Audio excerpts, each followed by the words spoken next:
Hey guys, welcome back to the channel, where we review stories that beautiful people like yourselves post on the internet. We got two stories for you today. Story 1. Am I the a-hole for refusing to leave my friend's baby shower just because my quote-unquote ex didn't want her boyfriend to see me? She's not technically an ex since we were never in an actual relationship. I, 26 male, was back home for a few months almost 2 years ago. We hooked up for, I would say, 4 months, until I flew back out of state for work again. Her and I didn't see each other again, just recently at this baby shower. I guess they became friends through this mom group. My friend has one other kid, and they became good friends, so that's why she was also invited. And I was gonna say hi when I saw her, but she ignored me. Then that's when I noticed she was there with her boyfriend and their babies, so I thought it better to keep my distance. But she actually approached me like 10 minutes later by the bathroom in the house. She asked me if I could leave because she's with her boyfriend, and it's just very awkward with both of us there at the party. But like, I haven't even approached them at all, so why would it be awkward if we don't interact during the party? She wasn't letting it go. She actually told me please, and it's complicated. I told her if her boyfriend doesn't know we have a history, then he won't need to, because I honestly don't care. All I'm doing is being here celebrating one of my close friends' days, so if she leaves me alone, I'll leave her alone. That didn't end up being the case.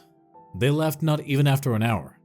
I kept my word though, about not going near them, but one of my friends told me that her boyfriend saw me, and for whatever reason they started arguing.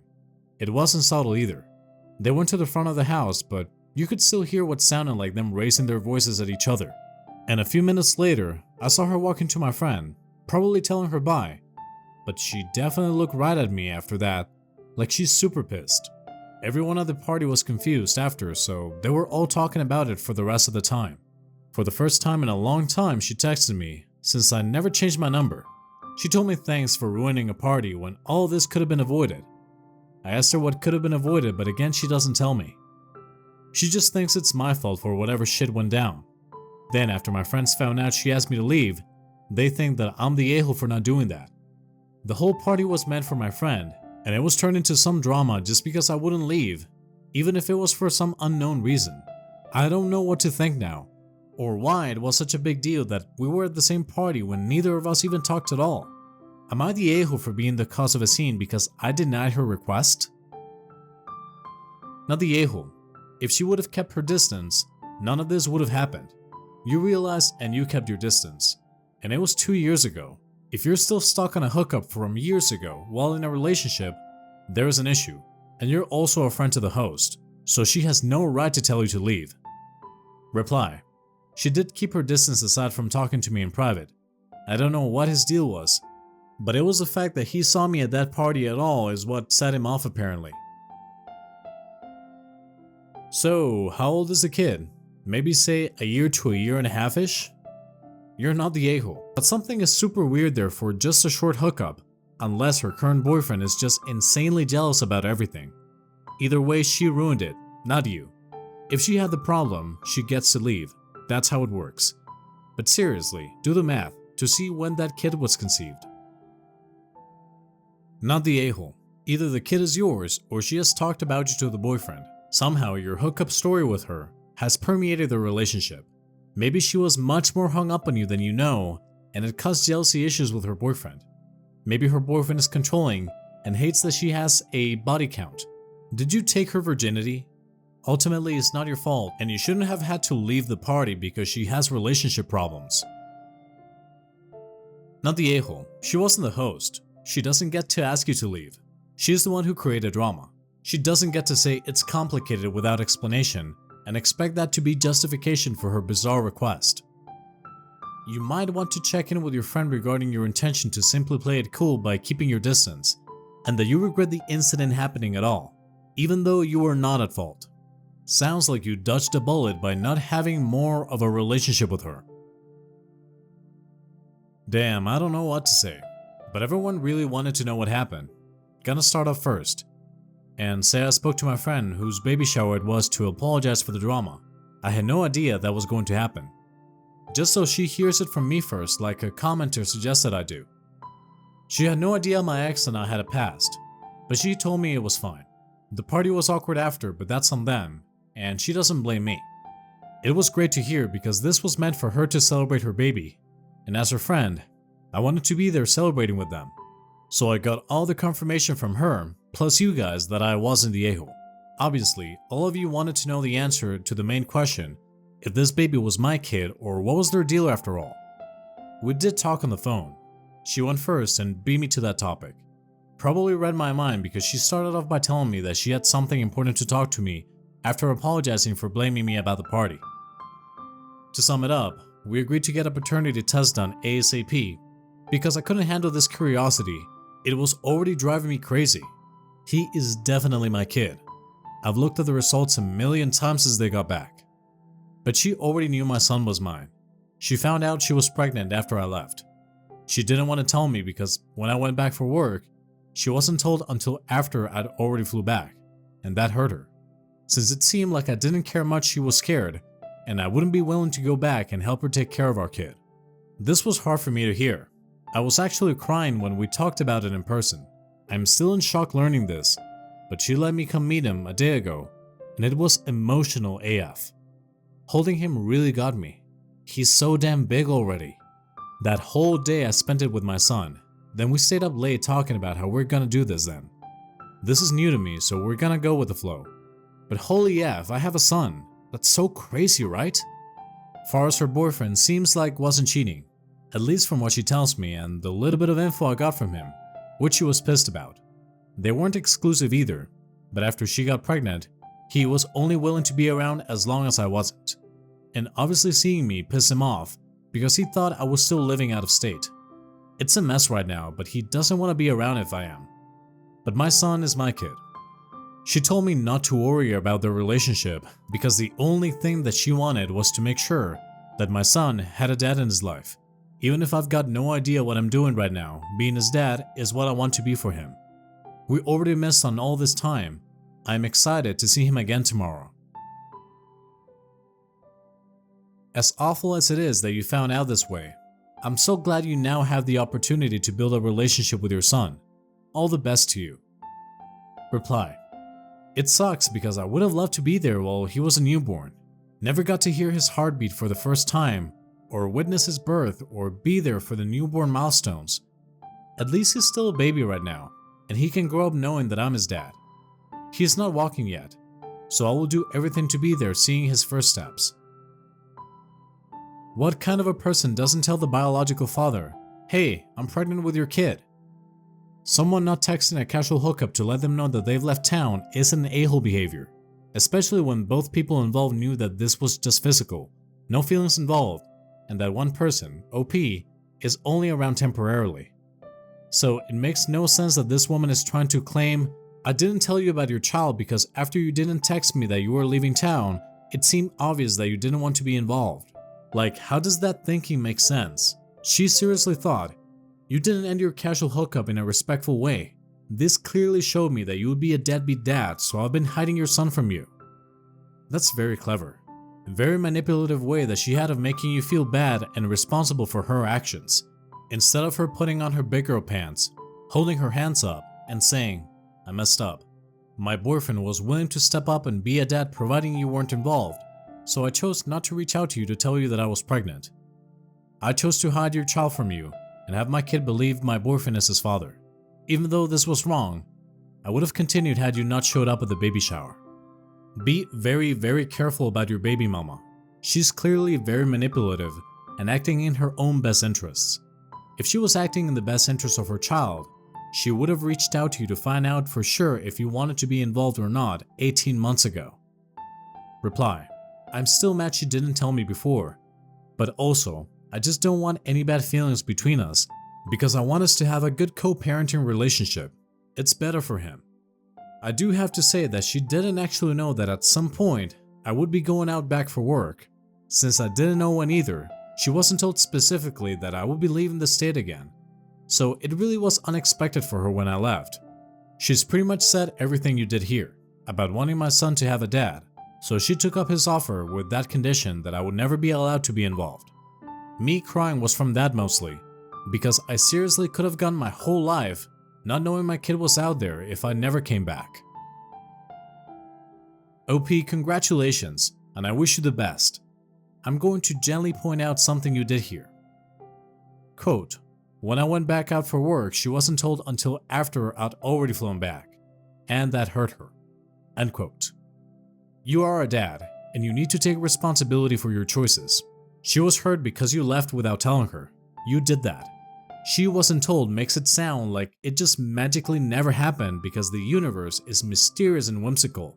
She wasn't told because you made that choice. You effed up.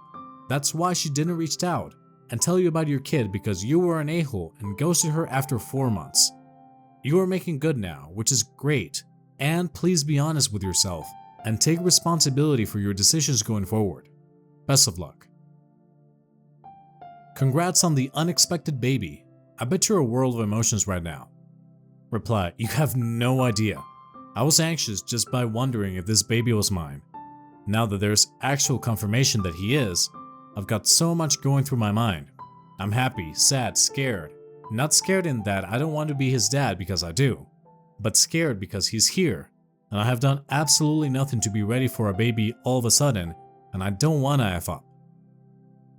Guys, if you're enjoying this video so far and you want to be an a-hole to the like button, make sure to change their migraine pills for sugar pills.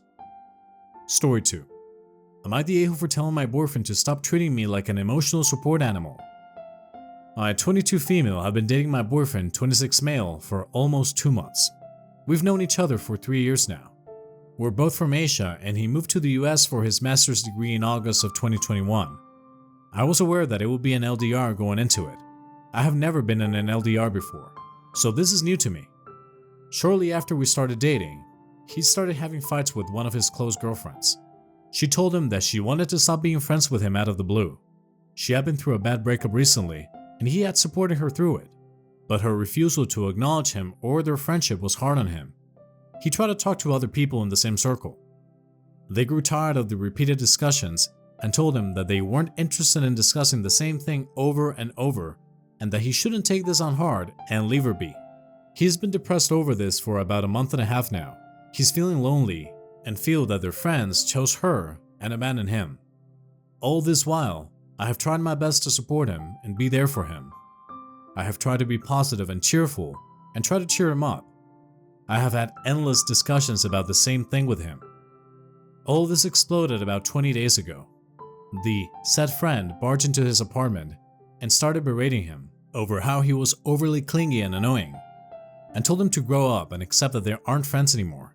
Both sides said terrible things to each other, and other friends have chosen her and told him that he shouldn't have been so harsh considering she was already having a difficult time. He's taken a turn for the worse since then. We have 11 hours time difference. He wants me to stay up all night to talk to him because he is lonely. He wants me to stay on video calls with him while I work. I work 8 to 6, currently work from home as a software engineer. I stayed up for a while but told him that it's hampering my productivity at work. He was sad over me not talking to him all night. He wanted to have phone sex while I attended a call because it was thrilling. I said no, I want to focus on work. He wants me to talk to him whenever he's awake so he doesn't feel alone, which I think is impossible without sacrificing all of my sleep. Yesterday, I had a particularly hard day at work, and I had horrible period cramps as well. I was in no mood to talk, but he wanted to sex with him. I told him that I was very tired and wasn't feeling very well emotionally either. He got mad at me because I couldn't stay up even on a Friday night to talk to him. He said, "That's why you've never been in a good relationship before. You never consider the other person. You're selfish." I told him that that's all that I've been doing for all the while that we've dated. I have been talking of you and your fights and your mental health. Stop treating me like I'm your emotional support animal. I have my life to handle. He hasn't talked to me since. I feel terrible for my words, but I was overworked and tired, and I couldn't help it. Am I the a-hole? Not the a-hole. His poor mental health is not an excuse for mistreating you. That can be so hard to accept when you care about someone but notice that to him, his messy life is the only hardship in the relationship. That's not true. You have difficulties and stress that you manage as well, and he completely disregards that. He chooses not to regulate his emotions and then uses the out-of-control emotions as an emergency that you must attend to, then punishes you if you ever call him out. That behavior is common with narcissists, cover narcs, borderline PD, and so forth. Sorry for what you've been through. You deserve someone who respects you. If all of his in real life friends are stepping away because of his actions, and the female friend had to officially end their friendship rather than just drifting away and had to come back to him to tell him off for not leaving her alone, it shows you his true colors right there. Not the a-hole. And I would say leave this relationship if you can, because he's showing that he doesn't care what others really think, and that he's entitled to your and others' undivided attention and support to the detriment of your own mental health. Not the a-hole, and you are exactly right. He's selfish and demanding and treats you as a comfort device, not a person. If he is not talking to you anymore, take the win. First off, thank you for all of you who gave me opinions, advices, and support through comments and personal messages, and essentially opened my eyes to much more than I was seeing. I have now broken up with the guy. I tried to stick by for a week or so to really see if things were that bad, but things didn't improve for my mental health. In fact, got worse. I became distant and cold, and it had to be addressed. I decided to break up to take care of my mental health. He did not take it nicely. He asked me why I am giving up on him. I said I'm not. I'm just prioritizing myself. He also claimed, "You're being selfish. Why don't you think of me? When have I ever asked you to go out of your way and do something for me? Why am I treated like a burden? If you want less people, stop talking to my best friend's name." And that was the last straw for me. I told him to stop because I didn't want things to turn ugly. I told him, let's not lose our respect for each other that much. I'm not going down to your level. And he hung up the call. So yeah, that's about it. Thanks all for your help. I appreciate it. Now the a-hole. This guy sounds like a gaping, bottomless pit of emotional need. He doesn't need a girlfriend, he needs a psychiatrist. I can't make a real diagnosis over the internet, but his frantic neediness after being abandoned by one friend and his desperate clinginess to you after that friendship ended sounds like borderline personality disorder, which you as a layman don't have the tools to address. The way people are all good or all evil is another hallmark of this disorder. You're right to prioritize yourself, and also right to not let his mental illness take over your life. Perhaps send him the phone number of a counseling center, and then block him on everything and bug out completely. Please reread his claim that you have never done anything for him every time you feel that he made a point. You stayed up all night to talk to him. He wanted your time when you should have to work or sleep. You did a lot to comfort and pamper him, while all he did was trying to have virtual sex with you and trying that while you're on a work call. The best thing you could have done was breaking up with him. Imagine what the relationship would have looked like if you wouldn't have been long distance. You already saw how he handled a regular friendship with a woman. You made the right decision. Everything you detailed in your previous post was classic emotional abuse, especially the threats of suicide to emotionally manipulate you into doing what he wanted. I highly recommend you block him. Emotional parasites like this have a tendency of thinking if they give you a cooling off period, they can slip back in, claiming they've changed. If he contacts you again, tell him you do not wish to have contact with him. If he pushes the issue, then he hasn't really learned a lesson. Someone who has grown up would understand why you are no longer comfortable speaking to them, regardless of if they were different now. Guys, that was it for today's stories. Thank you very much for listening. Please remember to smash the like button for me and subscribe to our channel to keep listening to these stories. Thank you again, and see you in the next one.